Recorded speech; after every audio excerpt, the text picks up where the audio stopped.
Oh my God. What did I do to Oh my deserve this? God. What I did you do? I don't know. It just means so much irritation, so much annoyance. Just eventually. If I knew being this annoying worked with women, I probably would have, had four Well, girlfriends in my life instead of two. you know that being this annoying worked with women though, because that's how you got your wife to It's the marry you. only way, literally Yeah, the only way yeah. I ever would have gotten my wife. Um, I want to uh I want to start off while we're talking right now asking, why do you just have the green screen before you? What am I, yesterday's tomatoes?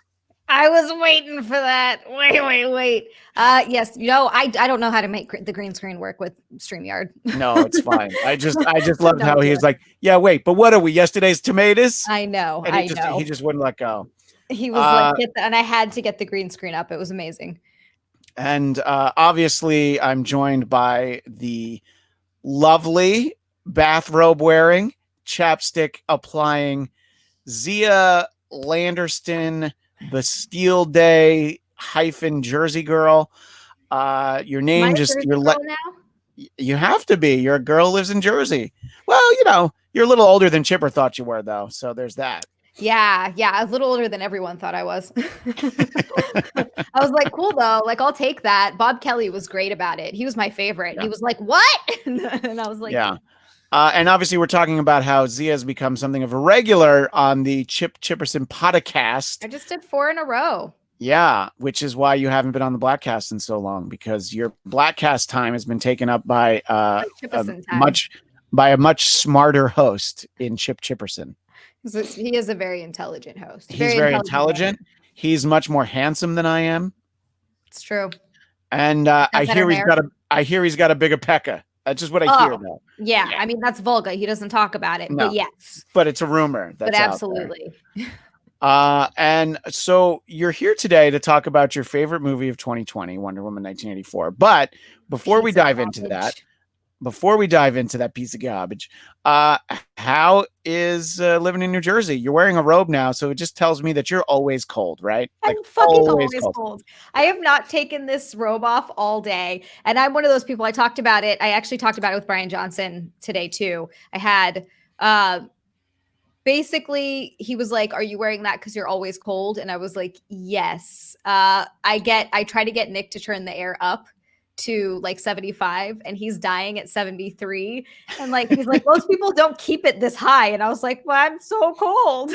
Yeah, it's true. It's like every sitcom dad. If somebody touches, like, I think it's even in the pilot for Family Guy that, like, if somebody He hit the touches the thermostat. thermostat in the house, dads just pop out. It's like, wait, what happened? Who touched it?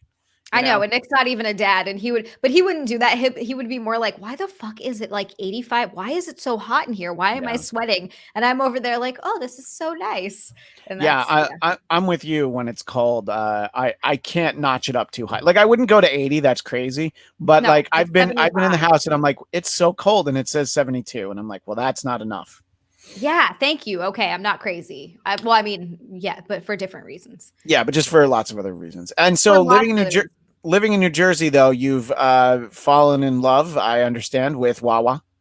I love Wawa. Isn't So it I know amazing? yes, and I'd known about Wawa before. I've been there Yeah. before. Like Nick has taken me on trips and stuff back, but it's so fucking incredible to just we have 2 down the street from us. Like literally maybe a minute and a half drive. Like I I could love that. walk. Yeah, Yeah. it's so there's 2 and we could go at any time. They're open 24 hours. The amount of times we've gone and gotten Wawa sandwiches for dinner because we're like starving and poor and like haven't had a chance to get anything or you know what like or just are too busy because a bunch of crazy shit's going on. It's amazing. You just go down and get a sandwich for like $5 fucking. I love Yeah. it. I love it. And they were the first place I ever went that had the touch screen for the sandwiches. You don't have to interact with Yeah. anybody who works there. You No, make you sure just it's right. You get your little sticker, and you're like, no, I don't want fucking onions on my sandwich because I'm not a savage. You thank know. you. Ugh. God. Raw onion. So yeah, so I'm excited for you. And if we ever live in a world where people take trips on the other side of the country, I'm definitely going to come bother you. We're going to go to Wawa together. Oh my Maybe gosh. I've maybe we'll go to the Jersey Shore. Maybe we'll play some skee ball in Seaside Heights. Jersey Shore. I've never played skee ball in Seaside Heights. Well, Not in that it's because you particular moved. area. It's because you moved in November, so there's still plenty of time. Yeah, I'm And really looking forward to like summer and stuff. yeah, because you're freezing right now. Like I'm a woman of warmth. I'm like a lizard. I need warmth to survive.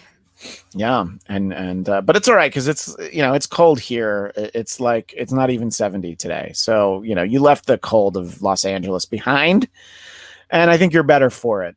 All right. Well, we'll probably dive into some other nonsense, but I know that your time is limited because not only do you have your Twitch streams over at Zealand, not only Thank are you a you. part. Yeah, not only are you a part of It's Eric Nagel on iHeartMedia, not only are you a regular on the Chip Chipperson Pod-a-cast, there's what's the Brian Johnson show? I always forget the name of it. Would you kindly? Yeah, and you're on that sometimes. Like you've been on I'm a on that couple of times. sometimes. Yeah, I've been on a few times. I think I've been on 3 times now. And Brian Johnson, of course, is someone very familiar to Kevin Smith fans. Yes. So if you have ever watched Comic Book Men and or listened to Tell 'em Steve Dave, also if you're a fan of Impractical Jokers, he does Tell 'em Steve Dave with Q from Impractical Jokers. That's like one of my dreams is getting on that show. And you have your gamer news job too. So yes, I also have that. I can't believe that you're finding the time to talk to me, but that just tells you what a force and entertainment the Bladtcast is. That you're making time. Yeah, because I was having you on before any of those guys did. It's true. It's true. Who was the first one to be like, "Hey, come on my podcast"? I almost said podcast. Oh my god! By the way, I wish I had a podcast. Yeah, right. But I wouldn't have said "come on my podcast" because that's vulgar. That is vulgar, and Chip never says that. He doesn't. No, he would never say that. All right, so let's talk about. It's funny. I was talking recently, and I posted this on Twitter that surprisingly, the best comic book movie of 2020 was New Mutants, because you really only had New Mutants and Birds of Prey and Wonder Woman 1984. So you had 3. I forgot about Birds of Prey. That was in 2020.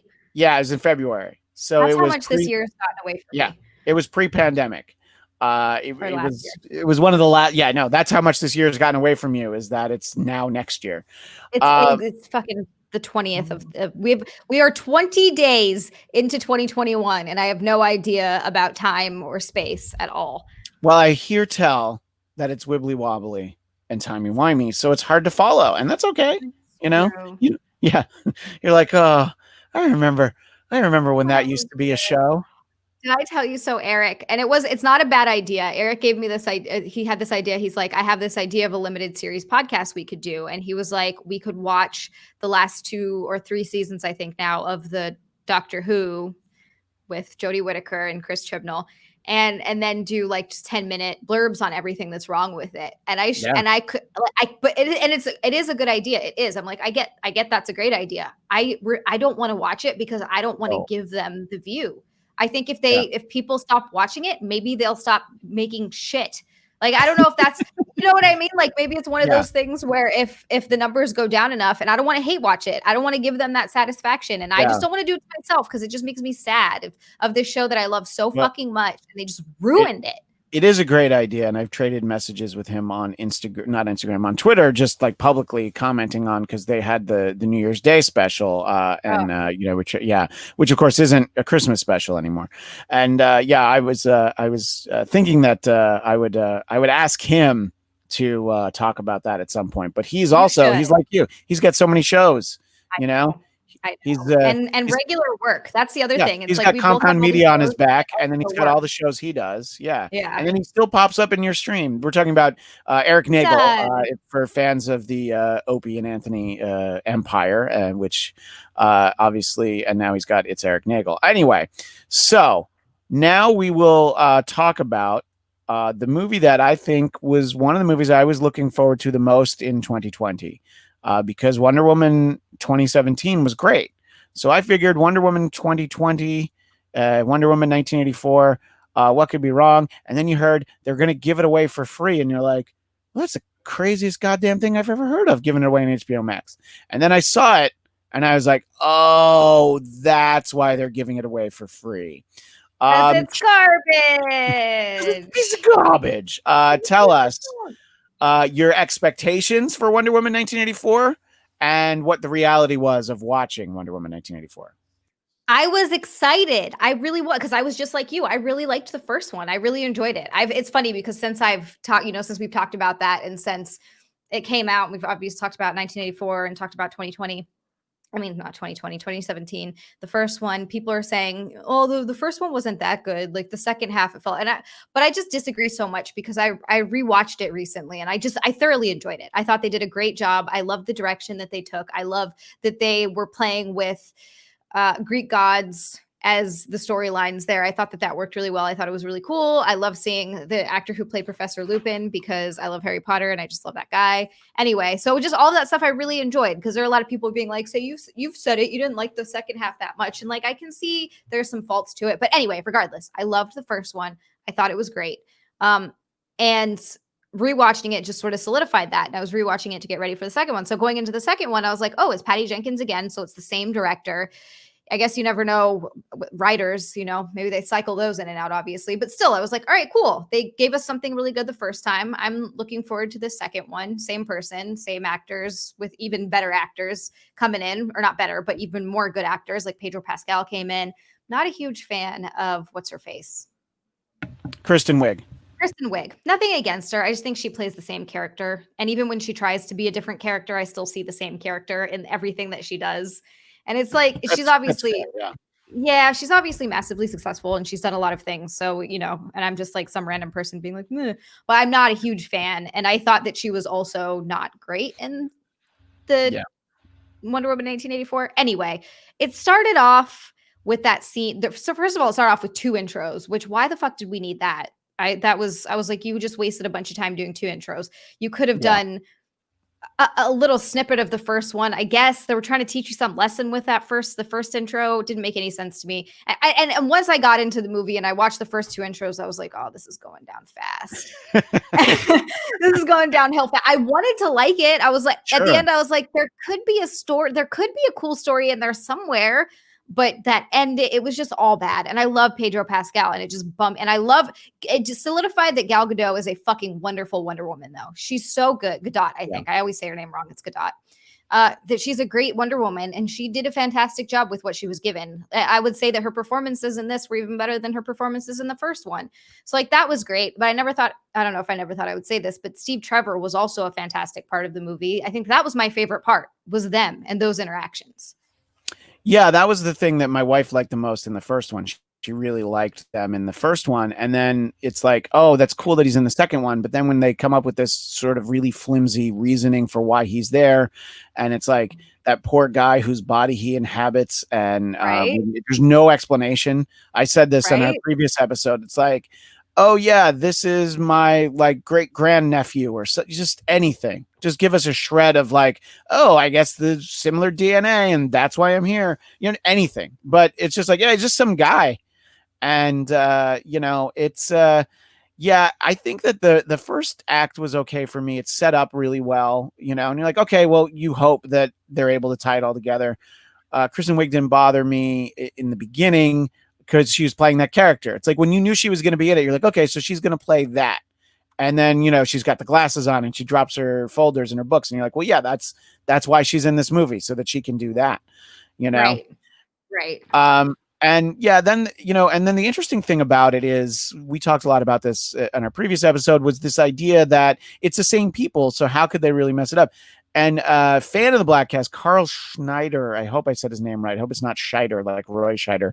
But Carl pointed out that what's different is that the first one actually had a story by Zack Snyder. And I'm not a huge Zack Snyder fan of really any of his DC movies. I think there's things that I like within all of them.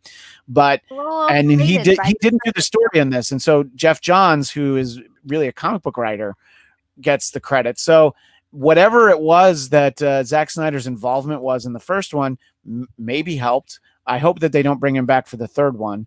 But it's just so disappointing, though, because you're watching this and, before this, you realize like, this isn't going to be what I thought. But when they inexplicably steal the airplane and you don't know how she had the keys to get in there, and And then it magically the flies. It's old as yeah, fuck. well, Like we've been in nobody's the them, and airplane, you're and, like, and it's like the fireworks go off, and it's like, oh, it's the 4th of July. I'm like, motherfucker, it was not 4th of July. I said this last week, but it was not 4th of July. Everybody's wearing jackets to work. It is not that's 4th of hilarious. July. You're just trying to come up with an excuse for your dumb sequence where there's fireworks everywhere. And then, and then she flies, and I'm like, look, if you want to tell me that she can jump really high, like the Hulk can't fly, but he can jump really far. He can do a lot of hops, sort of like Jessica Jones. She can hop. Yeah. But she doesn't fly. I don't even care if she flies in the comics. It was never established in any of these movies that she was in. Batman vs Superman, she didn't fly. I think she didn't fly in her movie. She didn't fly in Justice League. So, and she's just laying down, just riding the wave. I'm like, no. And she suddenly can magically fly because of what Steve Trevor said to her about it. And then magically it's like, oh, well, now I can fly. And you're like, yeah, the reasoning behind that was pretty flimsy. And I was excited that Pedro Pascal was going to be in the movie. And then after I saw the movie, I said this many places. I think he needs to keep the helmet on because, it just didn't. The thing he was doing just didn't work. It was badly written. And then also he was like, he's just so over the top. But it's also like, oh, so now you are this thing and you can grant wishes just by going on TV and touching people. And I'm just like, and then it's like, oh, just renounce your wishes and everything's going to be okay and go back to normal. And I was like, no, I don't think any of that adds up. And this is a genre where things aren't supposed to really make sense. No, but there has to be a certain thread that sort of ties it together that this movie was just missing. Yeah. And so it's hugely disappointing. Now, did you go out to see it in a movie theater or did you watch it on HBO Max? No, I went to go see it in a movie theater. Yeah. Which means if I'd stayed home and watched it on HBO Max, it probably would have been worse because at the very least, although some of that CGI with Cheetah was rough, people were right. It's not great. It was a little rough, and I went to go see it at a drive-in in Van Nuys, so I at least got the experience. I had some great popcorn, there was like all that. Helps. Yeah, it helps. And I'm like, oh, it was still a fun night, but it was not a good movie, No. And I think that it's surprising because you figured that Wonder Woman was the one that they got right. So who let them get it wrong, And I mean, even people who didn't like it thought it was really cool that we got to see Linda Carter at the end and the little that was cool. Thing. That was cool. And the character that they gave her, she was the one that made that armor. Like that was also cool. I thought that was neat. Although I hated that armor. How the hell are you supposed to move in that? Like the Tin Man? I know they didn't, and they didn't really do much with it. There's they did nothing with it. Yeah, the more diehard DC comic book fans were very upset that they kind of wasted the armor in this movie because like that armor is apparently pretty cool in a storyline called I think Kingdom Come, and then you see it in this movie, and then it's like, oh, that was it. All right, I guess. So the wings were breaking and shit. I was like, I thought this was legendary armor. How is it breaking so easily? Yeah, exactly. Have the Mandalorian give you some Beskar armor, So I don't know. It's that, but that's so disappointing because you're like, oh, all right. I mean, and then what? Where do we go from here? Like they were very quick to let us know, like, don't worry, Wonder Woman 3 is still going to happen. We know everybody hated it, and it's was there anything that you were able to take away of like apart from the cameo at the end of Linda Carter? Is there anything you were like, okay, this part, when you think back on the movie, was there anything you're like, oh, this was cool, or was it just a trash can on fire inside of a dumpster at the center of a nuclear blast? I'm leaning towards the fucking second one because I'm really trying to think back to something that I enjoyed. I thought they could have gone a cool route had they interacted with the god who made the wishing. Like that would have made sense to me. And like Pedro Pascal was him or something. I don't know. Just figuring something out so that it would have been more of a challenge rather than just everybody choose, renounce your wishes. I'm gonna talk about at the end. And I'm just like, this is ridiculous. We're gonna win by talking. Yeah, we're gonna talk about it. Yeah, and then this was just a little bit of a nuanced thing, which was just like, was that president supposed to be Ronald Reagan? Was he supposed to be a made up president? He was very distracting while I watched it. I'm like, is this Reagan or just a guy? Like, because it's like not really an impression. I'm like, and it's like just it's one of the many details where you're like, why the fuck is this movie in the 80s? There was like one 80s song that they barely used at that party, and it wasn't even a recognizable one. And it brings me to another movie that I know you weren't happy with. Say what you want about Captain Marvel, but they owned that 90s music. You know, Captain Marvel was better than Wonder Woman 1984.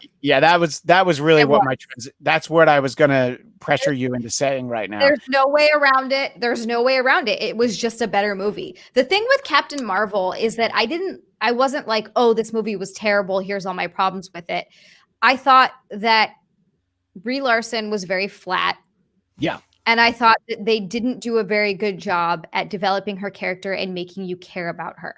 But there was enough other good stuff in the movie, like Ben Mendelsohn and the Skrulls, and of course, Samuel L. Jackson as Brain. What's his name? Phil Coulson was there? Fury. Yeah. Good Lord. Oh, Nick Fury. Yeah, yeah. Nick yelled it from the other room. He was like, Nick Fury. My brain was like, you're not going to think of stuff. Yeah. Nick Fury. And then, Coulson. And the soundtrack was great. And those things were good. It was just those other things that they really fell down on that made me leave the theater going, oh, that was disappointing. But not in the same way. Not in this level. Yeah. That was, to you, that was more of a misfire. This was just a disaster. Exactly. That was Captain Marvel was like a flat tire. This was the Titanic, Exactly. It was just like, dude, what did you guys do?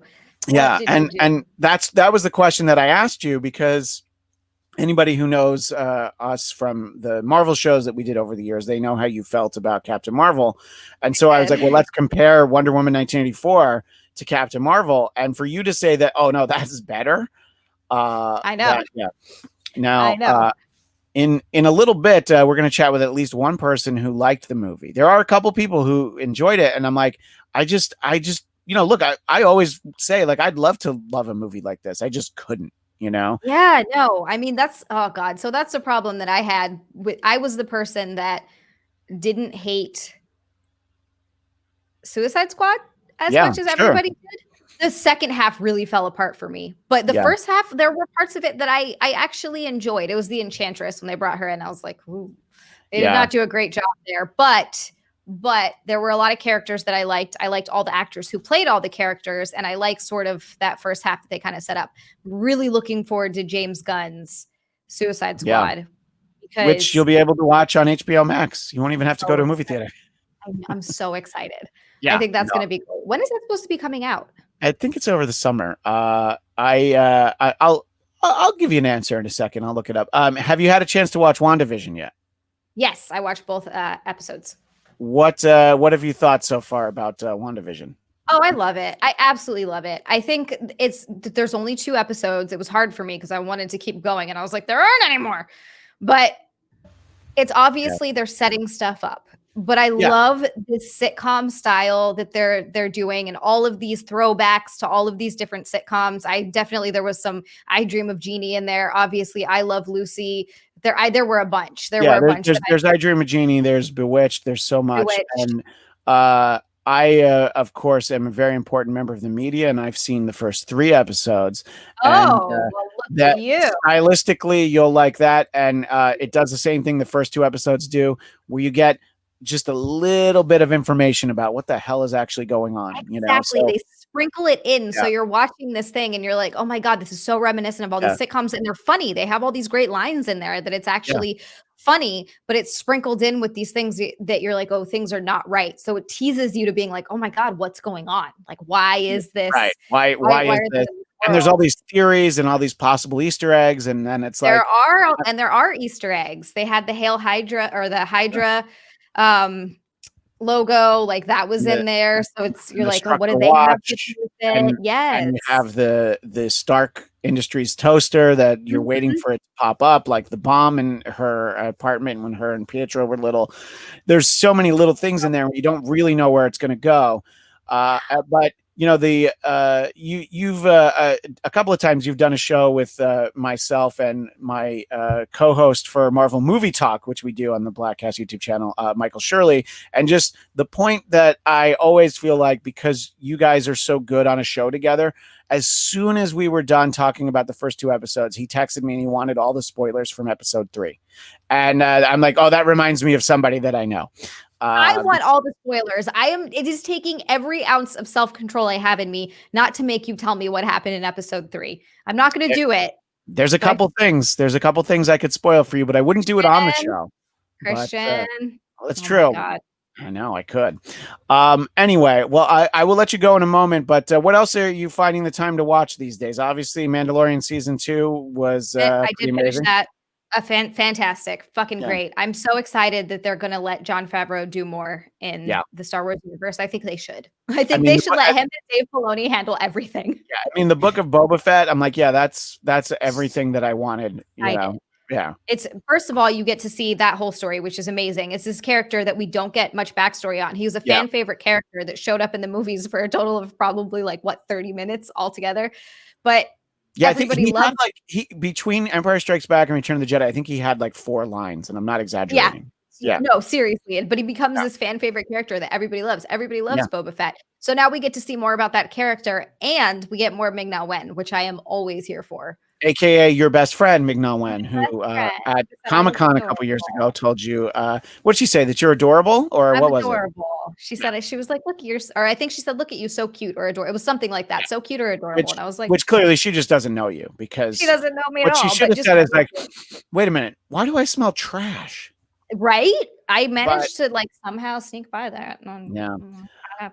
Anything else you've had a chance to watch lately before I let you go? I just always good to know what's obviously you're so busy creating content, you don't always have time to watch the content. It is legitimately really hard when you're doing so many things and creating and all over the place. People send me all these recommendations and have you watched this and have you watched this, and I'm always like, oh god, no.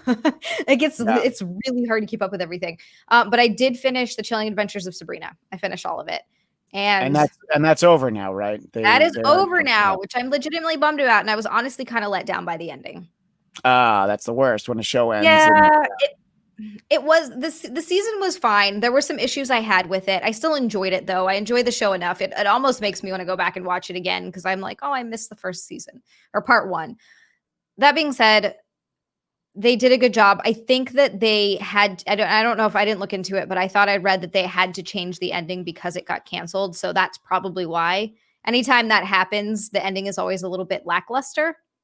I don't want to spoil it for anyone for watching it, but no, that's fine. It's well, that's too bad, but I'm sure that Kieran will find something else. Obviously, because my wife worked on Mad Men when she was very little, she would always be at these parties, and I don't even know how old she was. She was like 14, but she was like a grown up.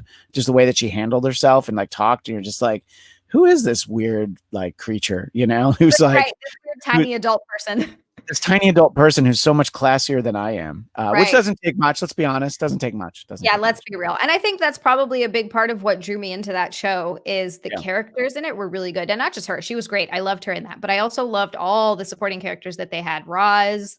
There's also Nick Scratch. He's in that show. And I didn't even realize that, because I looked up the cast as soon as it ended. I was like, I'm not going to see these guys again. Now you get attached to characters and actors when you're watching a show. And I was like, oh no. He's from Maui. He's like this Hawaiian kid. And I was like, oh, wow. Hey. Yeah, I had no idea. I was like, that's really cool. Anytime I see someone from Hawaii making it out there, I'm like, yeah, it's exciting. Yeah. Well, maybe one day you'll get back to Hawaii, but you haven't been there in 5 years at this point? 7. Oh, 7 and a half. Yikes. Yeah, we're coming up on 8 years. You went the wrong direction. You went from Los Angeles to New Jersey. You've gotten further away now. Yeah. I know. It's on me. Well, Xia, if people want to keep in touch with you on Twitter and Instagram, it's at Xia_land. And I feel like Chip Chipperson doesn't need me to promote his podcast, but it is so much fun to watch you on it because you interacting with Chip is fun because he does this really bad flirt with you thing, even though he knows that you're married. And I think that's better. It's like, your hubby won't complain, whatever. But then it's you've been on with Anthony Cumia a couple of times. You were on with Aaron Berg, who's so goddamn funny, and Bobby Kelly. I'm forgetting who else, but you've been Rich on Voss. with all these people. Rich Voss, yeah. The most recent one was Kevin Brennan and Karen Feehan. Oh yeah, and Karen Feehan is always sort of like this person that you and I talk a lot about because we like her, because she's kind of a trashy person, you know? Yes. She's really funny, but she's very trashy, and her social media is just, you know, there's just she just puts the trash out there, and she's like, what? So I love it. Yeah, I'm excited to get caught up on that. And Would You Kindly is the show that you're on sometimes with sorry, which guy is it? Brian Johnson. I was gonna say Walt Flanagan, but that's the other guy. That's the other guy. And most weeks it's Eric Nagel, right? And sometimes they post video, and sometimes they have to blur out the video because of a nip slip. Yeah, sometimes the nips come out. It just happens, you know. It happens to the best of us. Or the trashiest. I was gonna say, or in your case, the worst of us, isn't it? Well, Xia, it's always fun to talk to you. I know we usually only get to just trade texts, but I know your birthday is coming up, and just remember, I got you something last year, so I don't need to get you anything this year. Yeah, that's supposed to be good for 69 years. Yeah, but then that's the ridiculous thing is that now you're on Chip's Pod-a-cast all the time, and I got you a cameo with it. It was just like, well, now you could have gotten one for free. So I feel like it was a little bit wasted, but well, no, it was fantastic, and we got some great content out of it for your podcast, for the Bladtcast. For the Bladtcast, and I enjoyed it. And those videos are there from our little birthday. And you got me a happy birthday cake that said you wanted to say sock cucker, but they wouldn't write it, right? They wouldn't write sock cucker. They had to do the little asterisks in the cake. I was like, God, you guys. God damn it. Cut that part out. Apparently, they also thought it was too vulgar. I mean, clearly it was too vulgar. All right. Well, Xia, thank you. And I'm glad that it wasn't just me, that Wonder Woman 1984 really was not good. You know how my pal Will Sterling is such like a DC movies homer. Even he realized, like, as it sat in, as days went by, he was just like, no, it's not very good. You know? Yeah. So we got over to our side. Who was the one that liked it? Can we tease that person? Momentarily, I'm going to chat with friend of show, Sam Whitfield, who he liked it, and Jason Blair, who's been on the Bladtcast in the past, may or may not come on and talk about it as well. He also liked it to the extent that when I posted about how I liked WandaVision, he's like, "You were so wrong on Wonder Woman 1984. I don't know if I trust your opinion anymore." And I'm like, "What?" I'm like, "Wonder Woman 1984 is trash. WandaVision is amazing." What you and literally almost 99% of the other people who saw it, he's in the minority. He does not get to make that statement. I'm not the one guy who didn't like it, you know. Yeah, no, you're in the majority. Most people didn't like it, and that's coming from people that wanted to like it. This is not all people like. I wanted to love this. I went into it thinking I was going to like it. Yeah, I was. Even when people started not liking it, I'm like, yeah, but I could probably still like it, you know? Same. I was like, nah, I bet it's not that bad. Boy, was I liked New Mutants, and it was not very well reviewed, you know? So, which I'm sure you still have to watch, even though I gifted you $6 on Amazon. I know. Yes. I still have that. I should have only given you $5 so you could watch it in standard def instead of high def. I don't even remember the last time I watched anything in standard def. Yeah, I don't think I do either. No, you know what? Every once in a while, you know, I've been cheap sometimes with, like, when you buy a TV show, sometimes it's $1 cheaper to buy it in standard def. And if it's like just something that I missed, I'm like, yeah, I'm not going to spend, like, you know, $5 to watch this show, but I'll spend $4. That's hilarious. That's who I am. Anyways, at Z_land, all those places we talked about.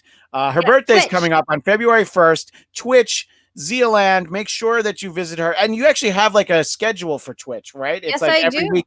Yeah. Yep. Why don't you tell everybody what it is so they know when to catch you? And, you know, it's great to watch Xia on Twitch, especially when she ends up with green slime all over her face. But you'll also see me in the chat occasionally.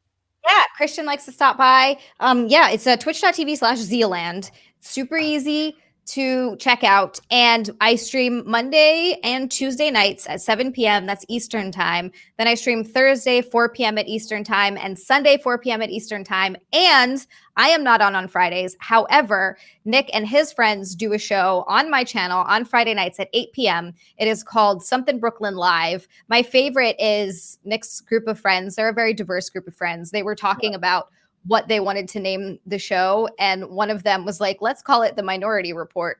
And it just made me laugh. But they're a fucking phenomenal group of people, and it's a really fun show, so check that out too. By the way, I don't think I ever told you this, but one of your followers, KazMike1966, gifted me a tier 1 subscription to Zealand. Oh, Kaz. Shout out to Kaz. I have no idea what that means, though. It means that you can use my emotes and you get ad-free viewing and you get double the channel points. And if you ever want to play games with us, subs get, where I'm going to start doing community games too. Subs get first, like, I'll play with subs is what I'm saying. Okay, not so non-subs. let me know if you play the Atari 2600 Pac-Man, and then I'm in. You know what game I think that you would enjoy and that you could actually do, because it takes no skill at all except for a skill in being a liar. That sounds like me, yeah. Exactly, right? It's called Among Us. I think you would actually be good at Among Us. All right. Well, I'll look into it. And we can't wait till the next time we have you back among us here on the Bladtcast. Fucking home run, Chipperson. Home run.